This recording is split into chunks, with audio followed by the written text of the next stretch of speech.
जास्त गुळ पडला तर अनारसे आपले विरघळतील, ह्याची पण काळजी घ्यायला लागेल आपल्याला. तर चौथा हिस्सा गुळाचा घेऊन आपण हे परफेक्ट अनारसे करू शकतो. चला तर आपण एक छान मिक्स करूया. मिक्स केल्याच्या नंतर आणखीन एकदा आपल्याला मिक्सरमध्ये याला फिरवावं लागेल, त्यामुळे काय होईल, हे छान एकजीव होईल. आता आपण यामध्ये टाकूया सुंठ, बडीशेप आणि जायफळची पावडर. ही टाकून आपण छान मिक्स करून घ्यायचं.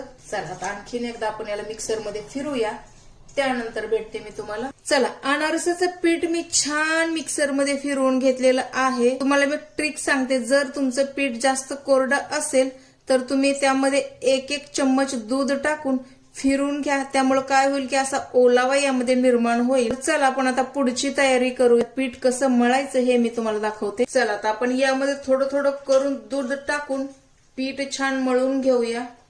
दूध टाकताना आपण